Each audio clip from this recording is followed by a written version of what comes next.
Buenas noches con todos, amigos y amigas.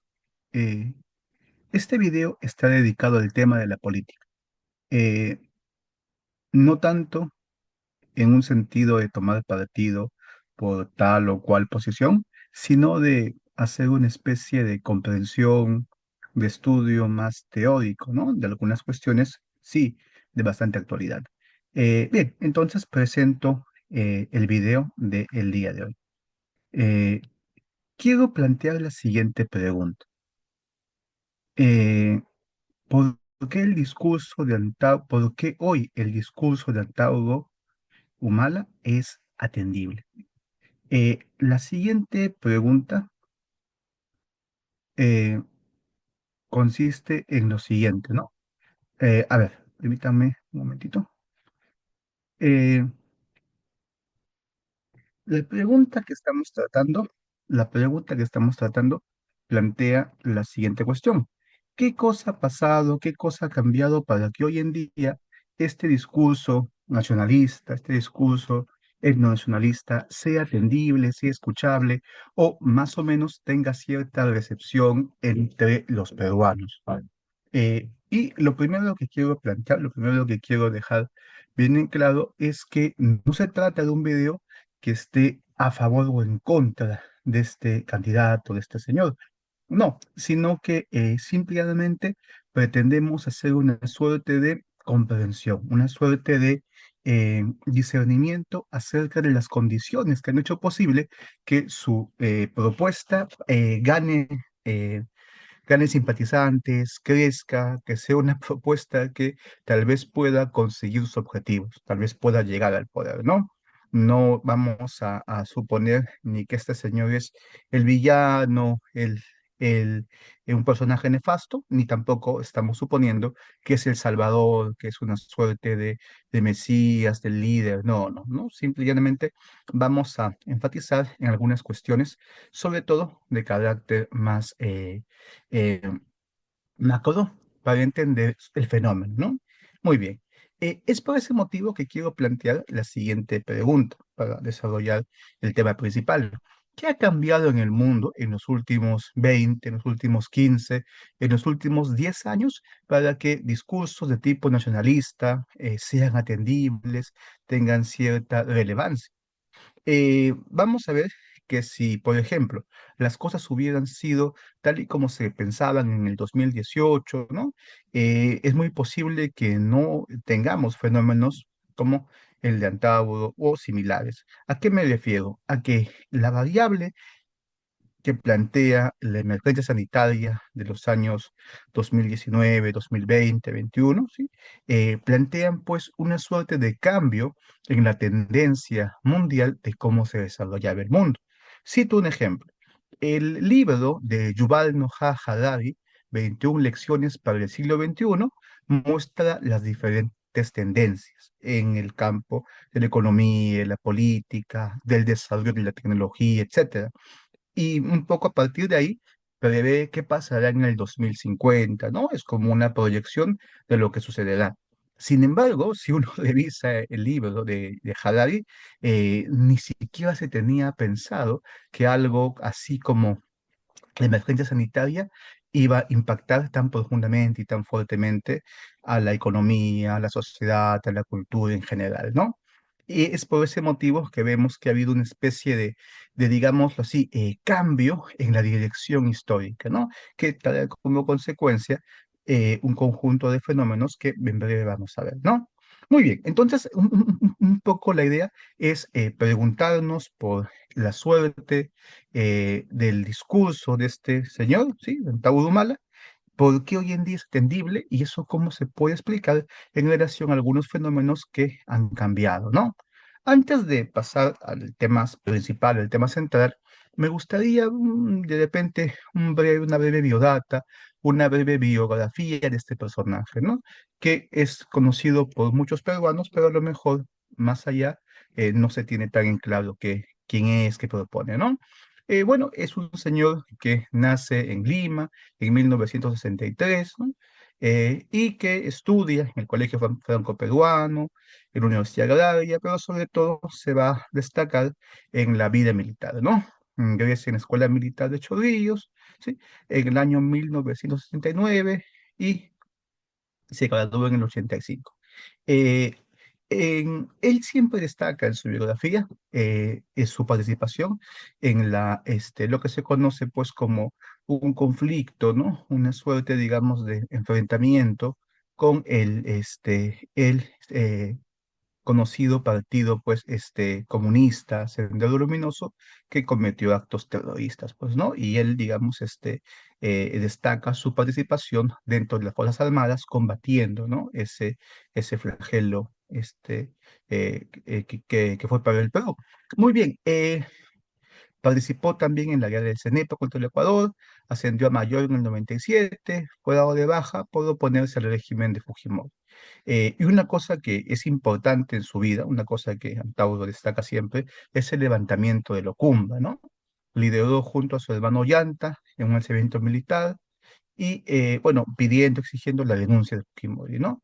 Eh, Se da la fuga de este presidente, hay un gobierno de transición que los amnistía, ¿no? Unos años después, en el 2005, Ollanta ya ya Ollanta lidera lo que se conoce como el Andahuaylazo, una sublevación armada el 1 de enero del 2005, exigiendo la denuncia del, en ese momento, presidente Alejandro Toledo. Pues, ¿no? Es capturado el 4 de enero y sentenciado a 19 años de prisión, ¿no? Y tras una serie de acontecimientos que costaron la vida de algunos policías, de algunas personas, etcétera, ¿no? Está en la cárcel 19 años, es liberado en el 2022 eh, y bueno, a partir de ahí pues ya retoma su vida política, ¿no? Y funda un partido en el 2023, el Partido Antauro, ¿no? Basado en la ideología que propone, que sigue el etnonacionalismo, el etnocacerismo. eh, y su postura política, bueno, está enmarcada dentro de el gran espectro de los nacionalismos, pues, ¿no? Si uno ve con más detalle esto del nacionalismo, se da cuenta que es un tipo de nacionalismo similar al que han surgido en otras partes del mundo, pues, ¿no? Dentro de sus propuestas políticas y demás, él dice que al de llegar al poder va a desconocer la Constitución del 93 y va a va a retomar la Constitución de 1979, pues, ¿no? Y que le permite, por ejemplo, la pena de muerte para los corruptos, nacionalizar empresas, medios de comunicación, etcétera, pues, ¿no? Y para muchos también tiene declaraciones polémicas sobre los temas de inmigración, algunos lo acusan de xenofobia, él sí critica abiertamente el globalismo, etcétera, ¿no?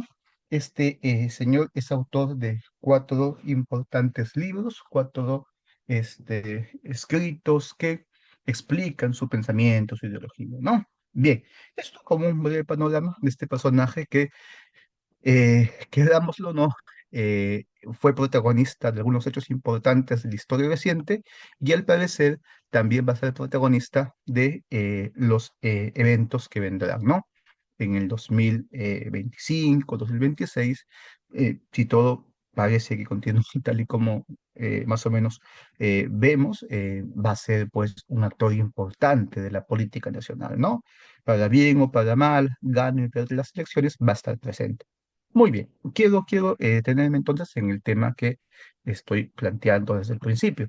¿Qué cosa ha sucedido a nivel internacional, a nivel nacional, para que un discurso, para que una propuesta como la de Antauro Humala sea atendible, sea escuchada, conecte con la gente, crezca, etcétera, ¿no? Por ejemplo, para ver un poco la importancia de esto. ¿Qué hubiera pasado si este señor, Antauro Humala, hubiera sido amnistiado por su hermano Llanta y hubiera salido mucho antes, ¿no?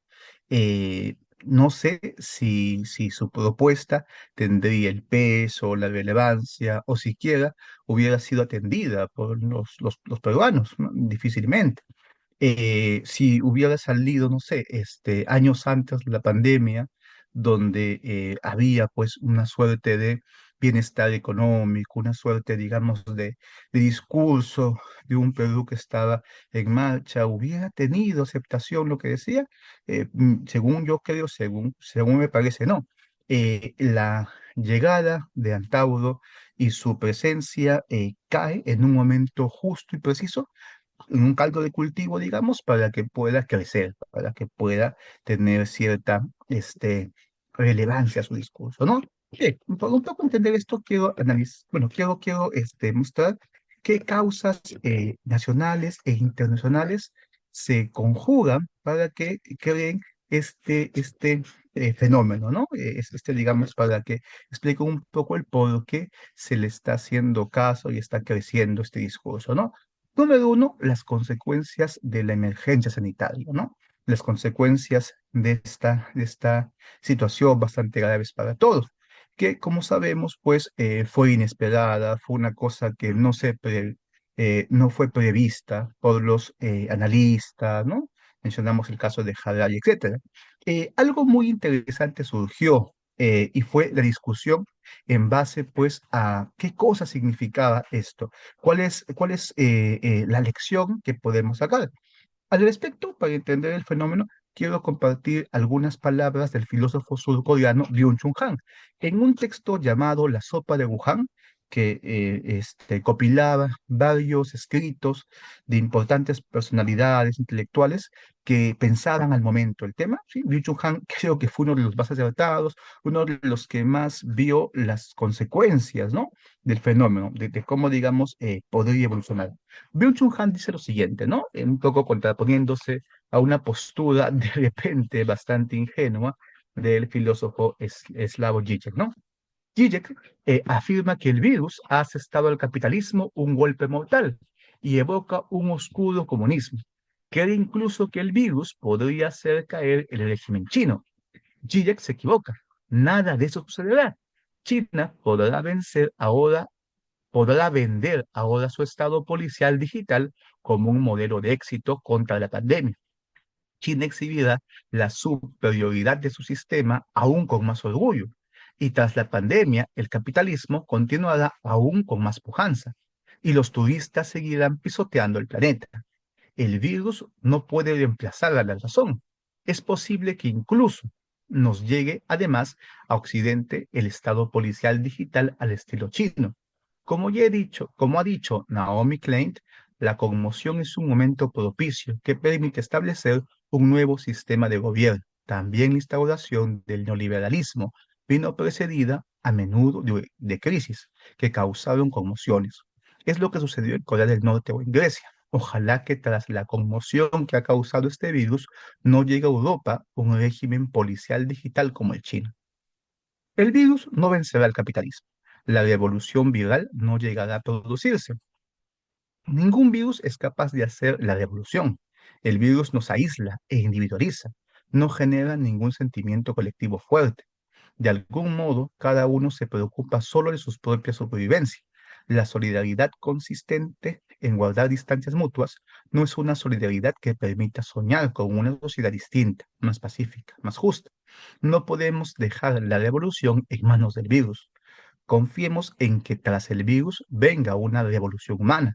Somos nosotros, personas dotadas de razón, quienes tenemos que repensar y restringir radicalmente el capitalismo destructivo y también nuestra ilimitada y destructividad, movilidad, para salvarnos a nosotros y para salvar el clima y nuestro bello planeta, ¿no? Es un extracto un texto breve de Byung-Chul Han, de esta compilación La sopa de Wuhan. Claro, Byung-Chul Han tiene temor de que el modelo chino de control de la emergencia sanitaria se extienda, se exporte como la forma, como el modelo, como los estados deben combatir esto, ¿no? Y algo importante en lo que dice, y es que entonces nos damos cuenta de que el sistema capitalista, ¿no? Su lógica no se ha visto debilitada por este fenómeno, todo lo contrario, se ha visto reforzada. El capitalismo sigue, digamos, operante digamos, en esta coyuntura y por el contrario sale reformulado, sale reforzado, sale, pues, por así decirlo, más cuajado con este evento, ¿no? Y algo que también se nota en lo que dice Byung-Chul Han es que al parecer, pues, este fenómeno de la emergencia sanitaria es algo que no habría que ver como algo que trayera una salvación. No, no, por el contrario, no hay que poner esperanzas en que algo así sea, pues, un acicate para una mejora, no. Bien, del texto de Byung-Chul Han, más bien a mí me interesaría destacar lo siguiente, que todo esto que dice el filósofo surcoreano se presta entonces para decir, número uno, como y en el texto se ve, ¿no? El capitalismo se refuerza con su lógica de vigilancia digital, su lógica de crear un estado policíaco que pueda controlar bajo el pretexto digamos, de resguardar la salud, ¿ya? Pero también surge algo interesante, y es que el Estado-nación se ve también reforzado. Con esta emergencia sanitaria se ha quebrado, por así decirlo, la idea cosmopolita, que ya venía debilitándose desde hace un tiempo, ¿no? Que ya venía de capa caída. Pero la pandemia eh, profundiza más ese deterioro de un ideal cosmopolita, ¿no? De un poco borrar las fronteras, cooperar entre países, ¿no? Una especie de amistad entre los distintos gobiernos. No, no. Este fenómeno lo que hace es reforzar las lógicas del Estado-nación, reforzar sus fronteras, reforzar la vigilancia de quién ingresa, quién no, etcétera, pues, ¿no?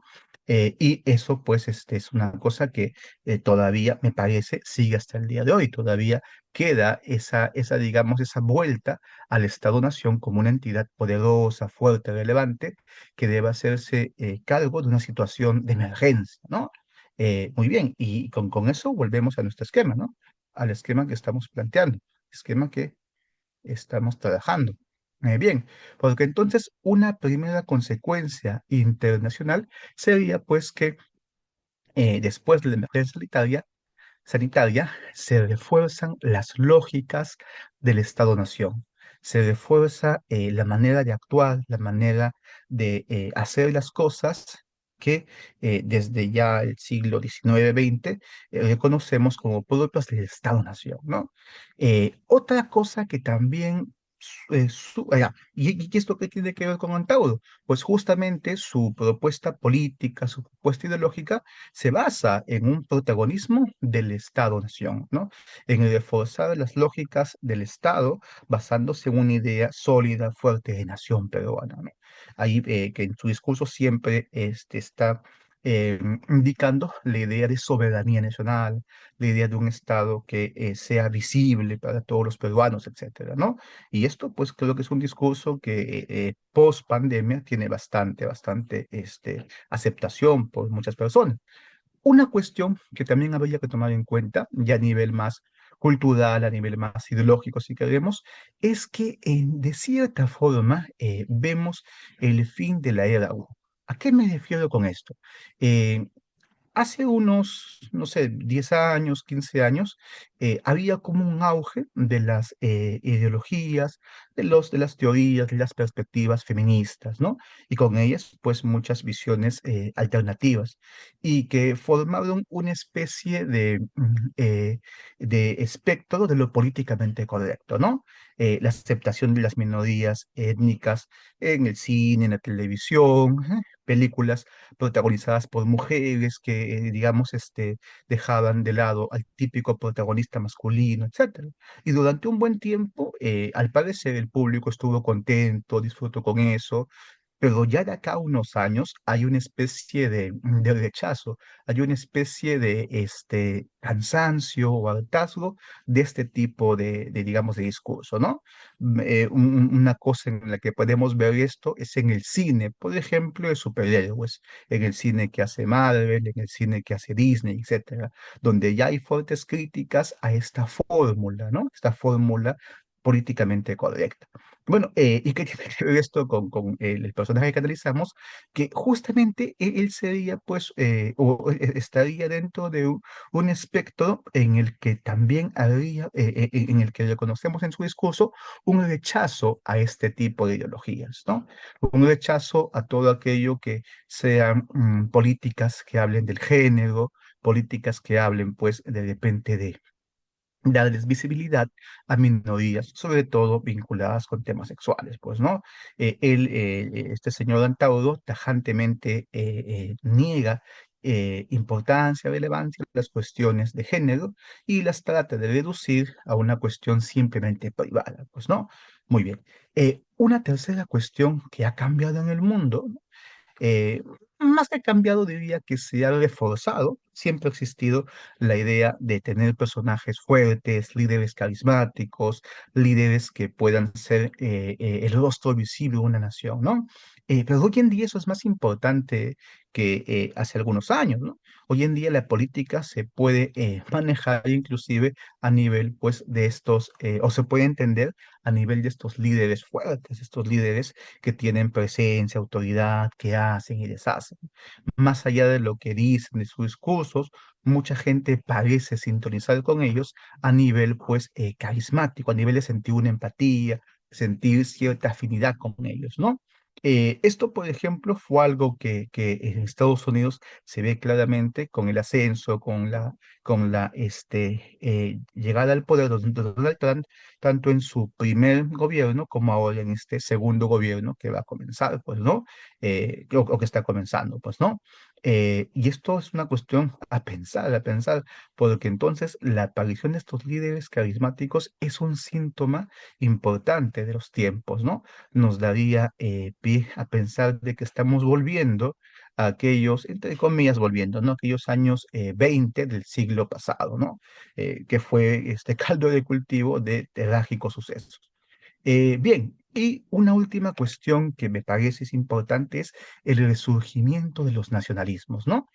Hablamos de Donald Trump, hablamos de este personaje, y justamente este libro de Francis Fukuyama, ¿no? Un autor, pues, que fue célebre, fue conocido por su texto El fin de la historia, que lo reformuló, sin embargo, y hace unos años escribió Identidad, ¿no?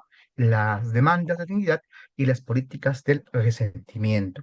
Este señor Fukuyama afirma que el triunfo de Trump, el primer triunfo de Trump, le hizo salir de su retiro y pensar el tema y escribió este libro.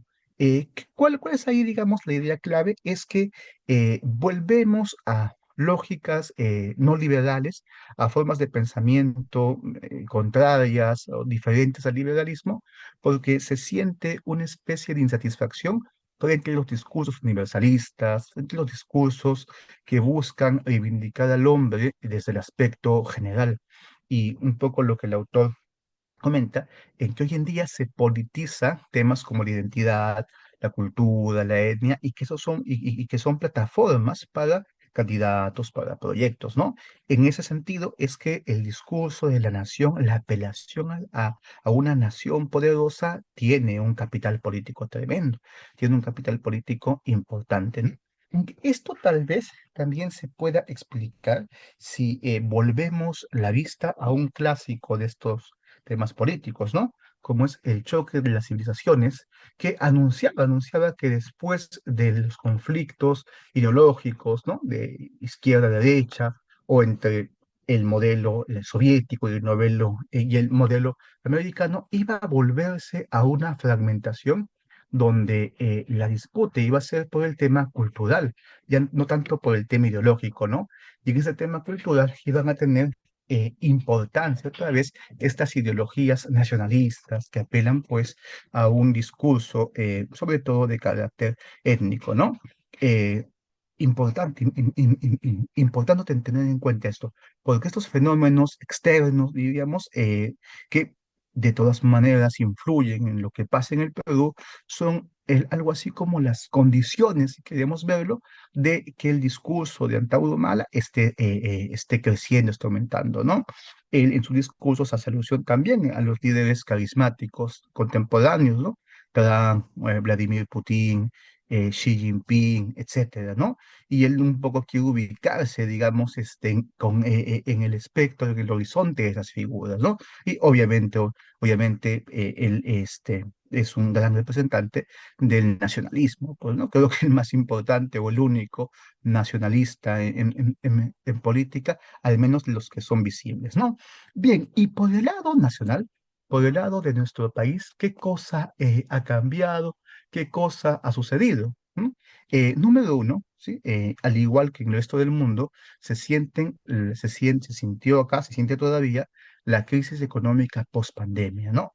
Pero también es una crisis moral, una crisis que tiene que ver con el deterioro, pues, de las instituciones, sobre todo en el caso de aquellos presidentes, del presidente de ese entonces, Martín Vizcarra, que se vacuna a espaldas de la población, ¿no? Y con todo un conjunto de personas que hacen eso, ¿no? Eh, Esta crisis económica es importante porque rompe esa burbuja o esa imagen de un Perú que está creciendo, que está prosperando y que de alguna otra manera mantenía lejos, ¿no? Mantenía a raya los discursos antisistema, ¿no? Como pasa de repente con la elección de Castillo, él sabe capitalizar este descontento con el sistema, esta muestra de que el sistema falla, más aún con la pandemia, ¿no? Y al parecer, Antauro va a seguir por esa misma línea. Critica el sistema porque no puede resolver las consecuencias que trae la pandemia y que por el contrario hay, digamos, una profunda crisis, ¿no? Que digamos, visibilizando cada día más. Bien, luego una cosa dentro de la política peruana es que la gran mayoría de la población siente un rechazo con la actual presidenta Dina Boluarte. Un rechazo justificado debido pues a que la transición digamos, de poder no fue del todo tranquila, no fue del todo transparente. ¿Sí? Hubieron eventos trágicos en el sur del país que le costaron la vida a decenas de hermanos peruanos y que eso quede en la memoria, ¿no? Y que se vea a la presidenta desde una perspectiva negativa, ¿no? Y que, bueno, digamos, y al parecer, ese odio que los peruanos están cultivando frente a esta figura, también va a ser algo, bueno, es algo que está también capturando, que está también tomando en cuenta Antauro para crecer, para, digamos, este, este, eh, eh, hacer que su discurso tenga mayor aceptación, ¿no? Él se ha dado cuenta, al parecer, recientemente, de que debe también estar contra la presidenta, ¿no? Al principio parece que que tuvo, digamos, una postura un poco ambigua. Sin embargo, en sus últimas declaraciones ya también está contra la presidenta, contra su política, ¿no? Eso para ganar las simpatías de la población o tal vez todo lo que es mejor, más así, por convicción propia. Y una cosa o un tercer aspecto dentro de el panorama nacional que Antauro está capitalizando bien es el rechazo a los inmigrantes, ¿no? El rechazo a los compatriotas, bueno, a los, digámosle, eh, eh, hermanos, ¿no? Venezolanos. ¿Qué sucede aquí? Sucede que es todo un tema delicado, un tema bastante peliagudo, porque muchas personas perciben que la comunidad venezolana es la responsable de la delincuencia, de la criminalidad, etcétera. Esto puede ser matizado. Podemos encontrar que no es tan simple el asunto, ¿no? Sin embargo, los medios de comunicación, sobre todo, forman la idea, forman la figura, la imagen y el prejuicio que se va alimentando, que se va reforzando, ¿no? Bien, y digamos un poco, Antauro también, digamos, tiene pues esto en cuenta y ya en su discurso ha introducido una idea bastante problemática de qué es lo que va a hacerse con estos inmigrantes, ¿no? Ahí él dice algo bastante sorprendente y es que no van a poder trabajar, que el trabajo va a ser un derecho exclusivo de los peruanos, que van a ser agrupados, ¿no? En una suerte, digamos, digamos, digamos así, digamos, de campo, en una suerte, digamos, de refugio, etcétera, ¿no? Y que tienen que ser alimentados por la ONU, pues, ¿no? Eh, Algo pues que habría que ver si es posible, si los derechos humanos lo permiten, etcétera, ¿no? Sin embargo, eso al parecer a mucha gente le entusiasma, a mucha gente le gusta, y es y este tema es algo que está sabiendo aprovechar para poder crecer, para poder tener simpatizantes, ¿no? Y una cuestión transversal dentro de la manera de pensar, de manera de ser los peruanos, es que digamos, entre nosotros hay una vocación autoritaria. Desde tiempos inmemoriales hay algo así como la esperanza de un líder, de una figura, la esperanza de que venga un ser, ¿sí? Que pueda resolver todos los problemas. Algo que, por ejemplo, Alberto Flores Galindo ha estudiado en su libro Buscando un Inca. Y al parecer, en buena parte de la historia peruana se entiende como el anhelo de recibir pues una suerte de Mesías, una suerte de ser iluminado, de figura fuerte que pueda pues resolver las cuestiones más apremiantes, ¿no? Y digamos, es por ese motivo que esto nos hace a los peruanos receptivos a los discursos autoritarios, de mano dura, los discursos que impongan el orden, los discursos pues que presenten al Estado como una especie de padre, etcétera, ¿no? Algo pues que está bastante reñido, alejado de una visión democrática un poco más liberal, ¿no? Como podemos notar claramente. Eh, sin embargo, habría que ver que esto de la vocación autoritaria es algo que se comparte en buena parte o se comparte en otros países. Y es eso lo que hace que esté en auge, ¿no? En auge, esto que dijimos, que es la idea o la figura de líderes carismáticos y de propuestas también autoritarias, también que apelan al orden, etcétera, pues, ¿no? Y todo esto nos da una cosa muy, muy importante, y es que serían aquellas condiciones, ¿no? Que están haciendo posible que este señor esté creciendo dentro de lo que es el espectro de popularidad de los candidatos y los que podrían ser presidentes, ¿no? Esto, repito, para bien o para mal, ¿no? Es una cosa que ya luego podemos analizar, podemos conversar, podemos de repente ver, pero que sin embargo conviene tener en cuenta, conviene pensar, conviene pues detenerse a reflexionar, ¿no? Bien, amigos y amigas, si les ha gustado este video, les pediría que escriban, comenten, ¿no? Le den like, compartan y que si hay alguna sugerencia, genial, encantado de conversar, ¿no? Y si quisieran que siguiéramos analizando el tema, ¿no? Viendo pues las propuestas de este candidato, de otros, nos lo hagan saber en los comentarios. Muchas gracias, ha sido todo por esta ocasión.